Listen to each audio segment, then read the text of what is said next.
The council chamber stretched 3 kilometers wide, filled with representatives from 847 different species.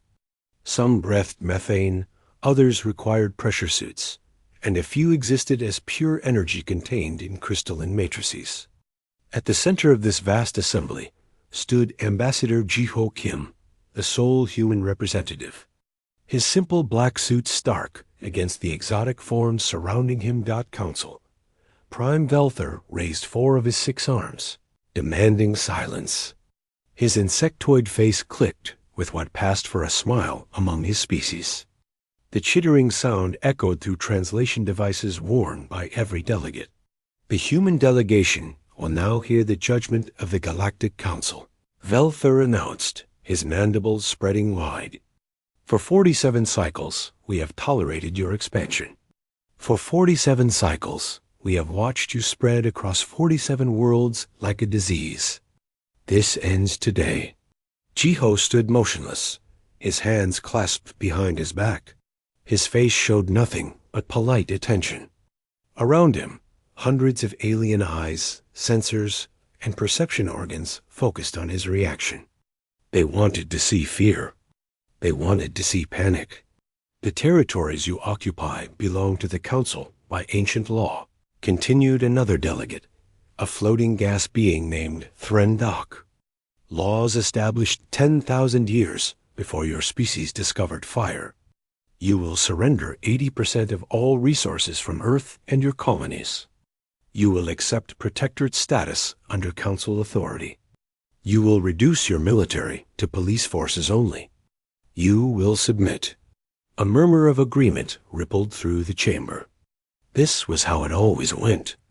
A young species expanded too quickly, too ambitiously. The Council reminded them of their place. The species submitted. Order was maintained. Ji-ho cleared his throat softly. May I have 72 hours to consult with my government? The chamber erupted in what passed for laughter among 847 species. Some screeched, others honked, a few vibrated the air itself with their amusement. Velther's mandibles clacked rapidly, the insectoid equivalent of uncontrollable mirth. Consult? Velther managed between clicks. There is nothing to consult about, human. Every species that has sat where you stand has accepted these terms. Every single one. The alternative is complete annihilation. We have 10,000 warships ready to deploy. You have, what, 300 vessels? You are primitives playing with fusion drives and kinetic weapons.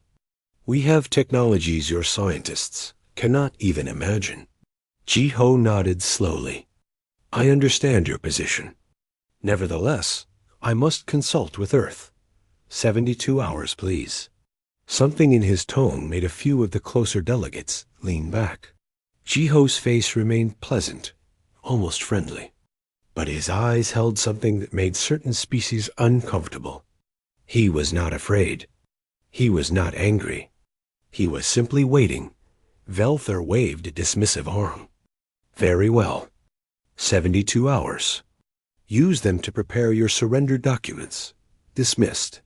Ji-ho bowed slightly and turned to leave. As he walked the long path to the chamber exit, he caught sight of several delegates who had voted against this action. The Meridian Collective had argued for negotiation. The Quill had warned that humans were unpredictable. They had been overruled by the Council's majority, who saw humanity as just another upstart species needing correction. Back aboard his shuttle, Ji-ho activated a quantum-encrypted channel. The face that appeared on his screen belonged to Admiral Sumin Choi, a woman whose gray hair and lined face spoke of decades in Earth's military service. They issued the ultimatum, Ji-ho said simply. Sumin nodded. Terms? 80% resources, protectorate status, military reduction. The usual package. Response time? 72 hours before I answer. 30 days before they begin bombardment if we refuse. Sumin smiled, and it was not a pleasant expression. 47 years. Dr. Han called it to the day. Jiho allowed himself a small smile in return. She did. Is everything ready? Everything. Every colony, every ship, every platform. We've been ready for 3 years. The question is, are you ready to give them the answer? Oh yes, Jiho said softly. I've been practicing my smile. 72 hours later, Jiho stood again before the Galactic Council. The chamber was packed. Word had spread that the humans would submit, and many species wanted to witness the moment. It would be educational for other potential troublemakers. Velthur gestured magnanimously. Ambassador Kim, has Earth made its decision? Jiho stepped forward into the center of the chamber. He looked up at the tiers of alien delegates rising in all directions. For a long moment, he said nothing. Then, very clearly, in a voice that carried through every translator in the vast space, he spoke. No. The single word hung in the air. No elaboration. No explanation. Just the simple refusal.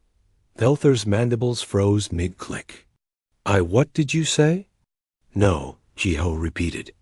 We decline your terms. All of them. Earth will not surrender its resources. We will not accept protectorate status. We will not reduce our military. We will not submit. The chamber exploded into chaos. Delegates shouted, screeched, and broadcast their outrage in 1,000 different ways. How dare this primitive species refuse? Did they not understand the power arrayed against them? Velthur's voice cut through the noise, amplified to painful levels. Then you choose annihilation. The Council hereby declares formal war against the human species. You have 30 days to evacuate Earth. After that, our fleet will sterilize your whole world and every colony you have infected with your presence. Jiho remained calm. Around him, holographic displays activated, showing the massive Council fleet beginning to mobilize. 10,000 warships, each one larger than anything humanity had publicly displayed. The might of a galactic civilization that had dominated this region of space for millennia. 30 days, Velthur repeated. Use them to run, human. Though there is nowhere in this galaxy you can hide from us. Jiho bowed one final time. As he turned to leave, several delegates noticed that he was smiling. It was a small smile, almost gentle, but something about it made them deeply uneasy. At the chamber exit, Jiho paused and looked back. His voice carried clearly despite the continued shouting. Council Prime Velthur, honored delegates, I have one piece of advice for you. You should have studied our history more carefully. We have a saying on Earth. Those who do not learn from history are doomed to repeat it. You are about to learn what that means. He left the chamber, still smiling. Behind him, the Council continued their preparations for what they believed would be a simple extermination campaign. They had crushed 200 species before humanity. They saw no reason why number 201 would be any different. In his shuttle, racing back toward human space, Jiho opened a channel to every human colony, every ship, every military installation. His message was brief. Operation Foxhole is authorized. Show them what 47 years of preparation looks like. Across human space. On 47 colony worlds, aboard 300 visible warships. And in countless hidden locations, humanity stopped pretending. The mask dropped. And the Galaxy Council was about to discover what happens when you declare war on a species that has spent its entire history perfecting the art of violence. Then had 47 years to prepare for exactly this moment. 47 years earlier, the first alien ship had appeared over Earth. The world had held its breath, wondering if humanity was about to be welcomed into a galactic community or wiped from existence. When the aliens offered friendship and council membership, celebrations erupted across every continent. Only a handful of people had not celebrated. Dr. Myray. Han sat in a small office deep beneath the Pentagon. reviewing the aliens' public statements for the 17th time. She was a xenopsychology expert, one of the first humans to specialize in the study of alien behavior. Her job was to analyze everything the council said, everything they did, and predict their intentions. Her report had been filed 3 days after first contact. One line stood out: probability of eventual subjugation attempt, 94%. She had studied the patterns. Every species in the council fit into neat categories: warrior races, industrial civilizations, scientific communes, and dozens of others. But every single one had joined the council voluntarily after expanding to between 40 and 50 colony worlds. Every single one had reduced their military. Every single one had submitted to council authority. No exceptions. Not in 10,000 years. The governments of Earth had read her report with skepticism, but the military leaders read it with calculation. Admiral Sumin Choi, then just a captain, had been the first to ask the critical question: what do we do if she's right? We prepare, replied General Do-Yoon Peak. We prepare for 47 years if we have to. And so humanity had done exactly that. Engineer Yuna. Song stood in the massive construction bay on the dark side of Earth's moon. Around her, holographic displays showed the interior of Luna, hollowed out by decades of secret mining. The moon's mass had been carefully maintained, material removed from deep inside and replaced with complex weapon systems. From the outside, Luna looked exactly as it always had. Inside, it was the largest weapons platform ever constructed. Status? Asked Commander Minho Kong, reviewing tactical displays. All systems operational, Yuna replied. We've got 360-degree coverage with quantum disruption cannons. The Council's shields won't even slow them down. Plus the kinetic accelerators for close defense, and the real surprise, the gravity well generators. Minho smiled. Will they work? According to our models, yes. When we activate them, any ship within 10,000 kilometers will experience a gravitational pull equivalent to being near a black hole. Their ships will be crushed. And we got all this tech from studying their gifts, Minho said with satisfaction. That had been humanity's strategy from day one. Accept every piece of council technology offered. Thank them profusely. Study it, reverse engineer it, improve it, and never show anyone the results. The council had given humanity fusion drives, thinking they were being generous. Humans had smiled, said thank you, and kept their antimatter drives hidden. The council had shared basic energy shields. Humans had perfected quantum displacement barriers. The council had demonstrated plasma weapons. Humans had developed zero-point energy cannons. For 47 years, every human ship, station, and colony had been built with dual purposes. On the surface, peaceful exploration and scientific research. Hidden beneath, military capabilities that would make a council warship look like a toy. Captain Hana Park walked the bridge of the Indomitable, humanity's flagship. To council observers, it was a large science vessel, perhaps slightly oversized. They had never seen inside its armor. They had never detected the weapons that could fold out from concealed bays in under 3 seconds. They had never imagined that its cargo holds contained enough firepower to level a continent. Captain, her tactical officer called. Council fleet is on the move. Confirmed. Over 10,000 ships heading toward human space. Hana studied the display. The council fleet moved in a traditional formation, confident and unhurried. They believed they were heading to exterminate primitives. Send the signal to all colonies, Hana ordered. It's time to drop the mask. On colony world Jericho, peaceful farming settlements suddenly transformed.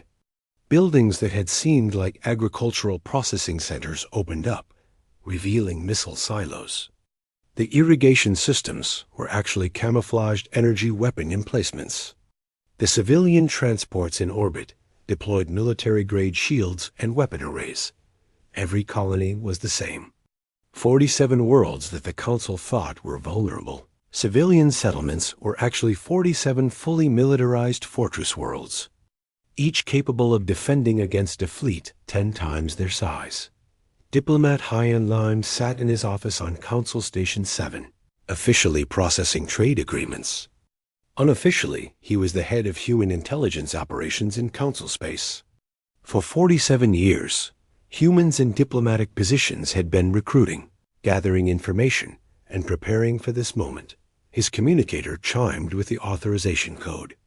Operation Foxhole was active. He began sending activation signals to 3,000 human agents spread across Council military installations, supply depots, and command centers. Some were janitors. Some were technicians. A few were even low-level military advisors that the Council had accepted as a gesture of goodwill. They all had one job: sabotage. Within hours, Council supply ships would experience mysterious engine failures. Command networks would develop strange glitches. Weapons would misfire during calibration. Nothing obvious enough to seem like deliberate sabotage. Just enough to slow the Council fleet, confuse their communications, and make their coordination fall apart. Back on Earth, Admiral Sumin Choi watched the tactical displays from Deep Command, a facility 5 kilometers beneath the Atlantic Ocean. Every human ship, every platform, every colony was reporting ready status. 47 years of preparation were about to be tested. Admiral, her communications officer, reported, "Ambassador Jiho has cleared Council space. He's asking permission to join the fleet." Sumin smiled. "Granted, and open a channel to the Council fleet. All frequencies, maximum broadcast strength." Her face appeared on screens across 10,000 alien warships. Most Council species had never seen a human military officer before. They saw an older woman with gray hair and a calm expression. "Attention Council fleet," Sumin said clearly. "I am Admiral Sumin Choi of Earth's United Defense Fleet. You have declared war on humanity. This is your only warning. Turn back now. You believe you are attacking 47 years of human civilization. You are wrong. You are attacking 47 years of human military preparation. We tried peace. We offered friendship. You chose war. Now you will learn what that truly means." The channel closed. On Council flagships, military commanders looked at each other in confusion. Was this a bluff? It had to be. Humans were primitives. They had barely 300 ships. Their weapons were kinetic slugs and basic energy beams. Their shields were generations behind. Council technology. What the Council didn't know was that humans had been deliberately showing their weakest technology. The kinetic weapons they'd observed were meant to be seen. The actual arsenal had been kept hidden, tested in deep space, far from any observation. On Fortress Luna, Yuna Song ran final checks on the weapon systems. She thought about the irony. The Council had seen humans as primitive because humans used nuclear weapons. Fission and fusion were considered ancient technology in galactic terms, but the Council had forgotten something important. Just because technology is old doesn't mean it can't be devastating. Humans had spent 47 years perfecting nuclear weapons the Council didn't even scan for. Warheads that could punch through modern shields, because those shields weren't designed to stop such primitive attacks. Commander Minho Kong reviewed the deployment of special operations teams. 2,000 soldiers in stealth ships, preparing to board Council vessels during battle. The Council expected space warfare to be conducted at distance, ships exchanging fire from thousands of kilometers apart. Humans had different ideas. Humans believed in close combat, in boarding actions, in looking their enemy in the eye. Council species would learn what it meant when human Marines decided to visit their ships. Personally, Dr. Taiyang Li stood in the Quantum Communications Center, the most secret facility in human space. Here, the greatest achievement of human science pulsed with power: instantaneous communication across any distance. Every human colony, every ship, every platform was connected in real time. The Council still used light-speed communications. Their ships could coordinate, but with minutes or hours of delay across star systems. Humanity could coordinate across the entire galaxy instantly. In modern warfare, that advantage alone would be worth 1,000 ships. Captain Hannah Park received Admiral Suman's final orders. The Indomitable and her battle group would defend Earth directly. As the Council fleet approached, every human installation, every ship, every hidden platform powered up to full combat status. The deception was over. For 47 years, humanity had played the role of naive newcomers, grateful for Council guidance. For 47 years, they had studied their enemy, learned their weaknesses, and prepared for betrayal. Now the Council fleet was about to discover the truth. Humanity had not spent 47 years building a civilization. They had spent 47 years building a war machine. And every smile, every thank you, every gesture of gratitude had been part of the greatest military deception in galactic history. The mask had dropped, and the galaxy was about to learn why humans smiled when war was declared. The Council fleet arrived at Colony World Jericho, expecting to find frightened civilians evacuating on whatever ships they could find. Instead, they found a fortress. Commander Bakre of the Threnari warship Infinite Justice stared at his sensors in confusion. The agricultural settlements were deploying weapons. The civilian orbital stations were powering up military-grade shields. The peaceful farming world had transformed into something that looked like a military installation. "This must be an error," Bakre said. "Run full diagnostics on all sensors." His tactical officer worked frantically. "Commander, sensors are functioning perfectly.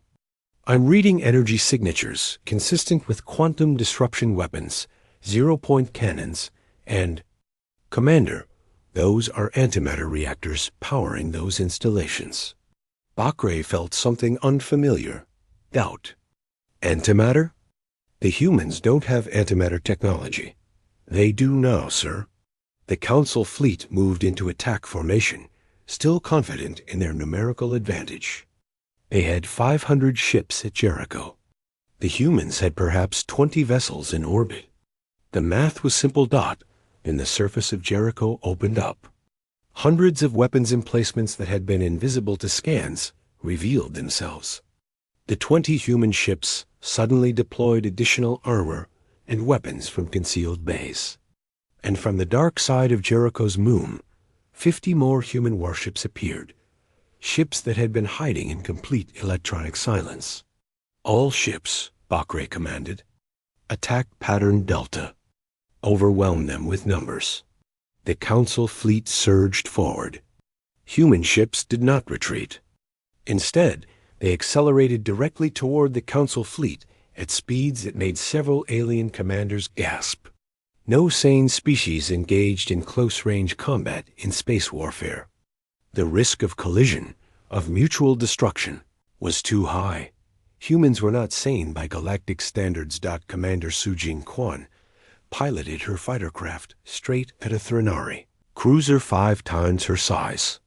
Her squadron followed, 20 small craft that the Council fleet had initially dismissed as insignificant. In the cockpit, Sujin smiled as she executed a maneuver her instructors had called Crazy Even. Full thrust toward the enemy, weapons firing. Then a lateral flip using maneuvering thrusters that would snap most alien bodies in half. The Gi forces crushed her into her seat. Her vision grayed at the edges.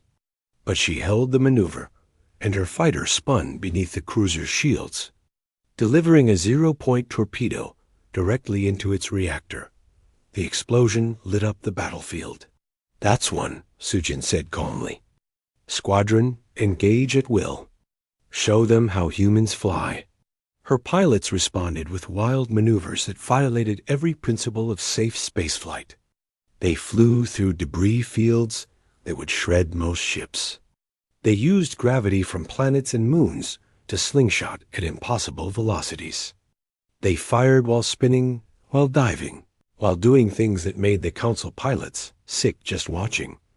On the surface of Jericho, Captain Sang-Jun Oh led his Marine company in the defense of Settlement 7.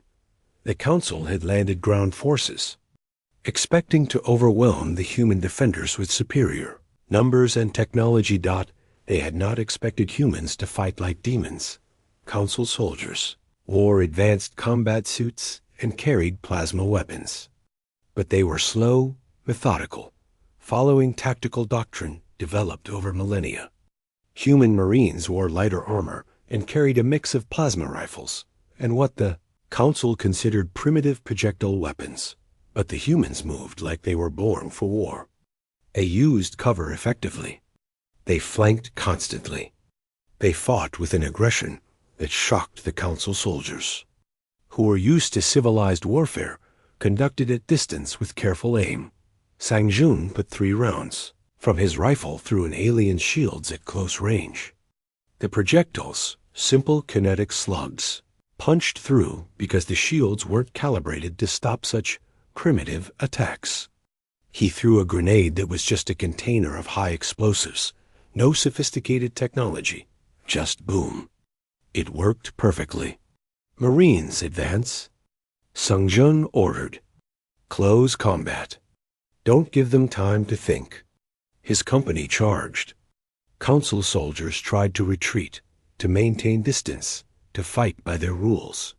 The humans wouldn't let them. Within minutes, the Council position collapsed. The survivors fled, broadcasting confused reports about humans fighting like wild animals. In space, the battle continued. The Council fleet had lost 300 ships in the first hour. They had destroyed exactly 5 human vessels. The math was wrong. Everything was wrong. Commander Bakre watched in horror as human ships rammed his fleet, deliberately colliding with Council vessels. The human ships had reinforced hulls designed for impact. They struck Council ships at full speed, devastating impacts that broke the enemy ships in half, while the human vessels survived with heavy damage but intact. "They're insane," Bakre whispered. "No species fights like this."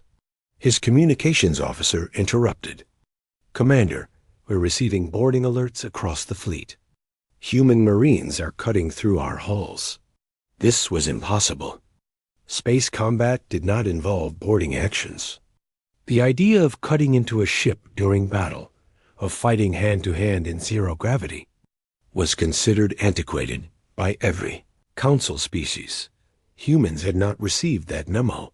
Aboard the Council flagship Eternal Glory, soldiers rushed to repel boarders. They found human Marines already inside, moving through corridors with practiced efficiency. These humans wore powered armor that made them stronger, faster, more durable. They carried weapons designed for close quarters: shotguns, short-range plasma cutters, and combat knives. In space, the Council soldiers could not comprehend it. The human Marines fought with brutal efficiency. They used their environment, venting atmosphere to disorient enemies, using zero gravity to attack from unexpected angles. They communicated constantly through quantum links, coordinating perfectly. One Marine, following Sang-Jun Oh's tactical doctrine, used a Council soldier's own weapon against his squad. Another threw a Council officer into a bulkhead with enhanced strength from his armor. A third simply kept advancing, despite taking hits that would have killed most species. His armor and his own stubborn biology keeping him in the fight. Back on Earth, Admiral Sumin watched the tactical displays with satisfaction. Jericho was holding. The Council had expected easy victory and found themselves in a grinding battle they were losing. "Admiral," her communications officer reported, "we're intercepting Council transmissions." They're requesting reinforcements from sectors 12 through 18. Sumin smiled. Execute Operation Silent Night. Across Council space, the reinforcement fleets began experiencing problems. Ships that had been perfectly functional suddenly had engine failures. Communications networks crashed. Weapon systems went offline.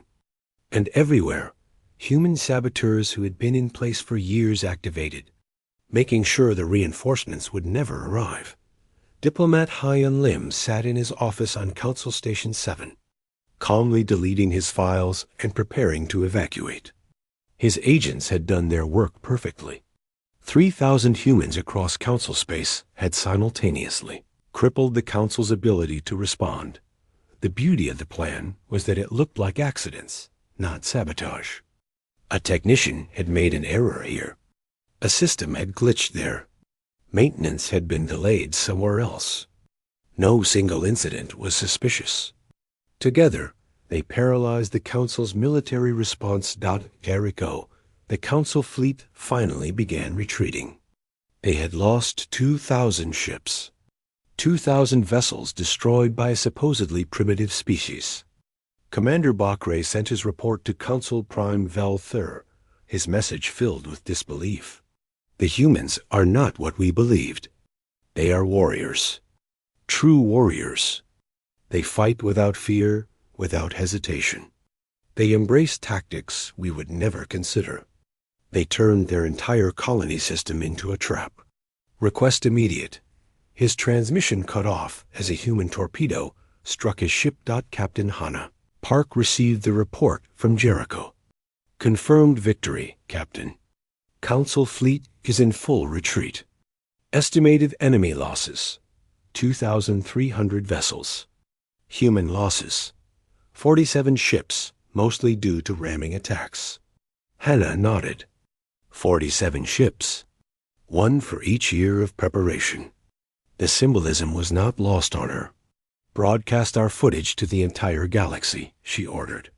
Let every species see what happens when you declare war on humanity. And send a message to Council Prime Velthur. Tell him this was just the first battle. Tell him we have 46 more fortress worlds just like Jericho. Tell him we tried peace. He chose war. Now he gets to see what humans do best. The battle footage spread across the galaxy through Council communication networks that Hyan Lim's agents still controlled. Species saw human ships ramming at full speed. They saw human marines fighting with knives in space stations. They saw human pilots performing maneuvers that should have killed them, and they saw humans smiling on the bridges of their ships. Calm and confident even in the face of overwhelming odds, the Galaxy Council had declared war, expecting easy victory. Instead, they got their first taste of what humanity had been preparing for 47 years. And the war had barely begun. Commander Bakre woke in a clean medical facility, his injuries treated with care that surprised him. He had expected torture, execution, or at minimum harsh interrogation. Instead, a human medical officer checked his vital signs with professional concern. "Where am I?" Bakre asked weakly. "Recovery ward, Earth orbit," the human replied. "You took a bad hit when your ship was destroyed. We pulled you and 17 others from the wreckage. You're prisoners of war, but under human law, that means you get medical care, food, and humane treatment." Bakre could not process this. "You saved us? We were trying to exterminate your species." The medical officer shrugged. "Yes, you were. But we don't kill helpless enemies. That's not how humans fight. Also, you're going to help us end this war quickly, so fewer people die on both sides." Hours later, Bakre sat in an interrogation room. He expected pain, drugs, psychological pressure. Instead, he got Dr. Myre Han, a human woman with kind eyes who offered him something to drink and asked politely if his accommodations were acceptable. "I'm going to tell you something, Commander," Myre said gently. something the Council has hidden from every species for 10,000 years. And then you're going to help us broadcast that truth to the galaxy." She activated a holographic display. Bakre saw records, data files, historical archives, all recovered from captured Council ships, all verified through multiple sources. The truth was horrific. In 10,000 years, the Galactic Council had done exactly what they tried to do to humanity to 203 other species. Each time, the pattern was identical. Welcome the new species. Wait for them to expand to 40 to 50 colony worlds, then demand submission. Every species that refused was exterminated. Every single one. The Council would send overwhelming force, destroy the species' homeworld, and eliminate all colonies. Then they would claim those resources and territories for themselves. In 10,000 years, they had perfected this system. It was efficient, profitable, and no species had ever successfully resisted, until humanity. 203 species, Bakre whispered, staring at the data. "We killed 203 civilizations?" "The Council did," Myray corrected. "Most Council species don't know this history. It's classified at the highest levels. Only THE leadership knows the full truth. Everyone else believes the official story, that these species were dangerous or violated ancient laws or needed to be corrected." Bakre felt his worldview collapsing. "I fought for them. I believed we were maintaining order, protecting civilization." "You were being used," Myray said. "Your species and hundreds of others. The Council leadership has been running a protection racket on a galactic scale. Submit or die. Most species submit. A few refuse and get destroyed. The system works because no one ever survives to tell the truth." She leaned forward. "Until now. We're going to expose everything, Commander. We need your help to verify this information, to add your testimony, to make sure every species in Council space knows what their government has been doing." Bakre looked at the human woman. 48 hours ago, he had been trying to exterminate her species. Now she was asking for his help to expose galactic crimes. The irony was almost too much. "Why would I help you?" "Because it's the right thing to do," Myray said simply. "And because we're going to win this war. And when we do, we want to build something better. But we need the truth out first." Bakre studied the data again. Evidence of genocide repeated hundreds of times. Species erased from existence. Civilizations destroyed. All to maintain Council power and profit. "I'll help," he said quietly. "My species deserves to know the truth." Across the galaxy, Ambassador Jiho Kim began the greatest broadcast in history. Using the communication networks that diplomat High-End Lim's agents controlled, every screen in Council space suddenly displayed the human ambassador's face. "People of the galaxy," Jiho began, "for 10,000 years you have been lied to. Today, the lies end." He presented the evidence methodically. Historical records showing the pattern of Council expansion through extermination. Financial data proving how Council leadership profited from conquered territories. Testimony from Commander Bakre and other captured officers who verified the information. Species after species was listed. The Ventari eliminated 3,000 years ago. The Kresh destroyed 1,800 years back. The Qualim exterminated just 2 centuries before humanity's first contact. 203 civilizations erased, their home worlds stripped of resources, their colonies occupied. "The Council told you these species were dangerous," Jiho continued. "They told you it was necessary for galactic peace. They lied. These species refused to submit to extortion. For that crime, they were sentenced to extinction." Across Council space, billions watched in shock. Government officials scrambled to shut down the broadcasts, but human quantum encryption made that impossible. The truth spread faster than they could react. On the Council home world, Species representatives demanded answers from Council Prime Velthur. He tried to deny everything, claiming it was human propaganda. Then Jiho played recordings of Council leadership meetings discussing the strategy. Velthur's own voice, explaining how the extermination system maintained Council dominance. Riots began on dozens of worlds. Species that had been in the Council for thousands of years suddenly questioned everything they believed. And humanity broadcast a simple message. We fight not for conquest, but for survival and justice. Join us or stand aside, but the Council's crimes end today.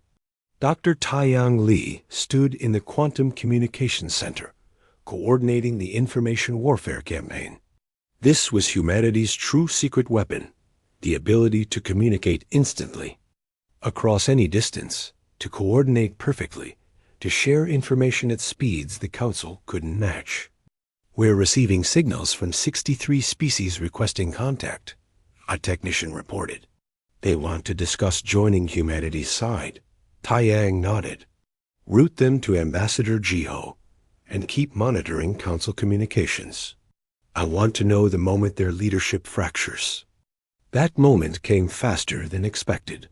The Council members began turning on each other. Species blamed each other for the crimes. Old alliances collapsed. Some demanded immediate peace with humanity. Others wanted to fight harder, to destroy the evidence.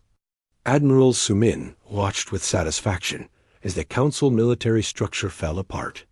Ships that had been moving to reinforce the front lines suddenly stopped, their crews refusing orders.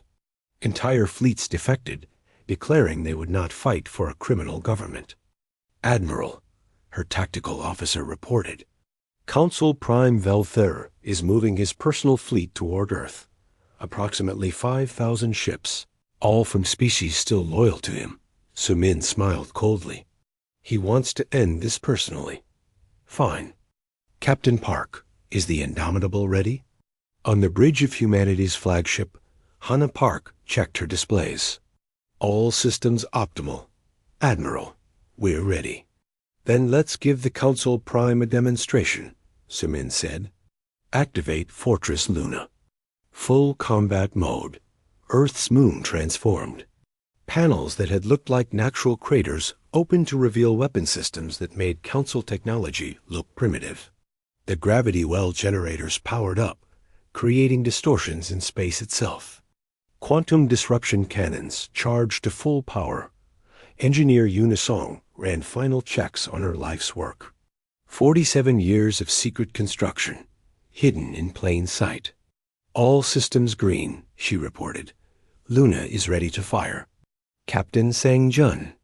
O stood with his Marines on Luna's surface, ready to defend the installation if needed. Around him, defensive positions bristled with weapons. Sir, one of his officers said, if they get past Luna's weapons, can we really stop 5,000 ships with ground forces? Sangjun grinned. They won't get past Luna's weapons. But if they do, we'll show them what happens when they try to land on a human world. We've been practicing for 47 years. As Velthur's fleet approached Earth, Commander Sujin Quan led her fighter squadrons into position. Human ships formed a defensive line between the enemy and Earth. They were outnumbered 20-1. They smiled anyway. All ships, Admiral Sumin broadcast. Fire at will. Luna lit up like a new sun. Hundreds of weapon systems fired simultaneously. Quantum disruption beams tore through Council ships as if their shields didn't exist. Kinetic accelerators launched projectiles at relativistic speeds. And the gravity well generators activated, crushing dozens of ships in artificial gravitational fields. The Council fleet tried to return fire, but human shields absorbed the damage. Technology the Council had given humanity as gifts, improved beyond recognition, turned their own weapons useless. Velthur's flagship took a direct hit from Luna's main cannon. The ship split in half, and human Marines were already moving to capture the Council Prime alive. This is Admiral Sumin Choi to all Council ships, Sumin broadcast. Surrender now. Your leadership has been defeated. Your crimes have been exposed. This war is over. One by one, Council ships powered down their weapons. The 5,000 ships that had come to destroy Earth instead became prisoners. And across the galaxy, species began discussing what would come next. The truth was out. The Council had fallen. And humanity had won not just a military victory, but something more important, the chance to build something better. The war had lasted 94 days, shorter than humanity's First World War, shorter than the Second, shorter even than many of humanity's ancient conflicts. But in those 94 days, the entire structure of galactic civilization had been torn down and rebuilt. Council, Prime Velthur, sat in a detention cell aboard the Indomitable, his compound, eyes watching the humans who guarded him with something approaching respect. Captain Sangjun Oh stood outside the cell, having personally led the boarding team that captured the Council's leader. "You're not going to execute me?" Velthur asked, his translator rendering his chittering into understandable speech. Sangjun shook his head. "We don't execute prisoners. You'll stand trial, judged by representatives from all the species your council victimized. But you'll get a fair trial with legal representation. That's how humans do justice." Velthur's mandibles clicked in what might have been bitter amusement. "We underestimated you from the beginning. We saw primitive weapons and assumed primitive minds. We saw your emotional nature and assumed weakness. We never realized those emotions made you stronger, not weaker." "You saw what you wanted to see," Sangjun replied. "You'd been bullying species for 10,000 years. You forgot what happens when you push someone who pushes back." 3 light years away, Ambassador Jiho stood before a gathering unlike any in galactic history. 612 species had sent representatives to this meeting, held on a neutral station humanity had constructed in just 60 days. The station was beautiful, built with human efficiency, and an eye for aesthetics that surprised many alien species. "Welcome," Jiho said, his voice carrying through the vast assembly hall. "We are here to create something the galaxy has never seen, a voluntary alliance based on mutual respect, shared defense, and genuine freedom." He activated a holographic display showing the proposed structure. "We call it the Terran Compact. Any species can join. Any species can leave. No one will be forced to surrender resources or accept protectorate status. No one will be exterminated for refusing to submit." A delegate from the Meridian Collective, one of the species that had opposed the war from the beginning, spoke up. "Why should we trust humans? You've proven yourselves as warriors. What prevents you from becoming the new council, ruling through military might?" Jiho smiled. "Because we spent 47 years preparing for war, so we could have the strength to maintain peace. We don't want an empire. Empires are exhausting, morally wrong, and ultimately self-destructive. We learned that lesson in our own history." Another delegate, from a species that had been part of the council for 8,000 years, asked, "What of the council species who remain loyal to the old system? What happens to them?" "They have 3 choices," Admiral Sumin said, stepping forward.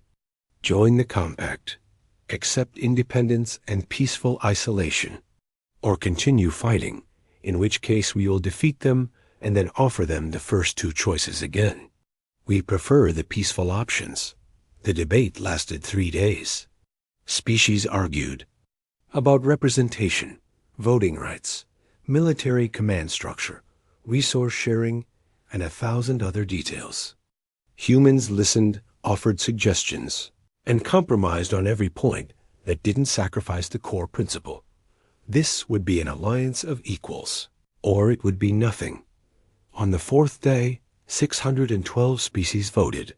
583 chose to join the Terran Compact. 29 chose independence, which humanity publicly supported. Zero chose to continue fighting. Dr. Myray Han watched the vote with satisfaction.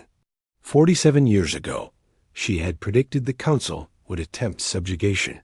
She had been right. But she had also predicted something else, that if humanity survived the attempt, they could build something better than what existed before. "It's working," said Dr. Taiyang Lei, standing beside her. "We're actually building a better galaxy." Myray nodded. The key was proving we could destroy them, and choosing not to. Power without mercy is tyranny. Mercy without power is weakness. But power combined with mercy? That's leadership. Captain Hannah Park stood on Luna's surface, looking up at Earth hanging in the sky. The Indomitable had been decommissioned, turned into a museum and memorial. Hannah had retired from active service, accepting a position training the new multi-species defense force. "Thinking about the war?" Commander Sujin Kwan asked, joining her on the observation platform. "Thinking about what we almost lost," Hannah replied. "If we'd been weaker, Earth would be ruins. If we'd been stronger but less careful, we might have become the monsters we fought against." Sujin smiled. "Instead, we became the galaxy's reluctant leaders." "I'm not sure that's better. Do you know how many diplomatic meetings I have to attend now?" Hannah laughed. "The price of victory. Speaking of which, how's the integrated fighter wing working out?" "Surprisingly well. Turns out other species can learn human tactics if they're willing to train hard enough." Last week, a Meridian pilot actually pulled off a crazy even maneuver. Nearly killed himself, but he did it. Engineer Yuna Song had been offered 100 different positions after the war. She chose to lead the technology sharing program, helping other species understand and implement the advances humanity had made. She insisted on reciprocal sharing, genuinely wanting to learn from alien science. "The quantum communication network is expanding," she reported to Ambassador Ji Ho. 40 new species have been integrated this month. "We're creating a galaxy where everyone can communicate instantly. No more delays, no more isolation." Ji Ho nodded approvingly. "That's how we prevent another council. Keep everyone connected. Keep information flowing freely. Secrets and isolation breed tyranny." Commander Minho Kong worked with diplomat Haiyan Lim to build the Compact's intelligence service. Not to spy on members, but to identify emerging threats and prevent conflicts before they started. The 3,000 agents who had sabotaged the Council military were now deployed as peacekeepers and mediators. "We're receiving reports of a territorial dispute in Sector 47, Haiyan reported. 2 species claiming the same system. Minho studied the data. "Send a mediation team. Humans, Meridians, and someone from the Quill. Mixed species teams work best for this. And remind both sides that the Compact has binding arbitration if they can't work it out themselves." "Diplomacy," Haiyan said with a slight smile. "It's a lot more boring than our last operation." "Boring is good," Minho replied. "Boring means people aren't dying." Captain Sangjun Oh, now General Sangjun Oh, commanded the Compact Defense Force. It was a position he had not wanted but accepted because someone had to do it. His Marines, now integrated with soldiers from dozens of species, trained in human tactics but adapted to alien physiology. "General," one of his officers reported, "the Qualim survivors have requested permission to return to their home world.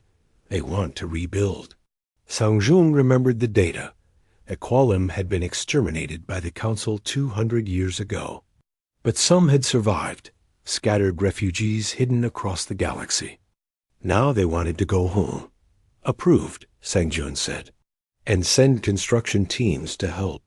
Human engineering corps, plus whoever else volunteers.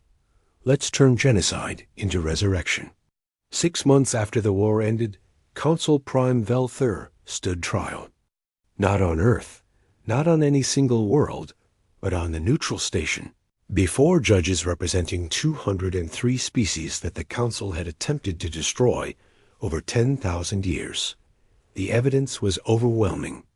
Velther was found guilty of genocide, war crimes, and crimes against civilization. But the sentence surprised everyone. Permanent exile to a comfortable prison station, with access to education, communication, and the opportunity to help document the Council's crimes, so history would never forget. You're not executing me? Velther asked again, this time before the full court. The head judge, a human named Jiwon Park, spoke clearly. We execute people when they pose an ongoing threat. You pose no such threat. What you do offer is knowledge. Knowledge of how tyranny works, how it justifies itself, how it perpetuates. You will spend the rest of your life documenting that knowledge, so future generations understand how to prevent it. Velther clicked his mandibles. A punishment worse than death, being forced to confront my own crimes. No, Jiwon replied. An opportunity for redemption. What you do with it is your choice. 1 year after the war, Ambassador Jiho and Captain Hana met at the memorial on Luna. A simple stone monument listed every ship lost, every human killed, and a longer list of the 203 species the Council had destroyed before humanity stopped them. 612 species in the compact now, Jiho said. 20 more joined this month. The galaxy is transforming. Hana smiled. All because we smiled back when they declared war. Do you ever wonder what would have happened if we'd shown fear instead? We'd be extinct, Jiho replied simply. They would have seen weakness and attacked without hesitation. But we smiled because we were ready. 47 years of preparation, all for 94 days of war. And now? Now we build, not an empire, not a new council. Something better. Something worth all those years of preparation. They stood together, looking at Earth rising over Luna's horizon. Behind them, ships from 612 species moved through space, training together, trading together, building together. The galaxy had declared war on humanity. Humanity had won. But the real victory was what came after Admiral Sumin broadcast the final message from Earth to all compact members. To every species, every world, every being who hears this, we are the Terran Compact. We stand for freedom, justice, and the right of every civilization to choose its own path. We will defend those principles with every resource we have. We hope you will never see us fight again. But if you threaten the innocent, if you seek to enslave or destroy, you will learn what the Council learned. Humanity extends its hand in friendship. We hope you'll take it, because the alternative, well, you've seen what that looks like. Ambassador Jiho added one final line, speaking directly to the camera. The Galaxy Council declared war. We only smiled back. Not because we were foolish, not because we were naive, but because we were ready. We had been ready for 47 years, and now we're ready to build something better than war. Join us. The broadcast ended. Across 612 worlds, beings from countless species watched and understood. Humanity had proven itself in war. Now they would prove themselves in peace. And the galaxy, for the first time in 10,000 years, had a chance to be truly free. The smile had meant readiness. The victory had meant transformation. And the peace that followed meant hope. For everyone.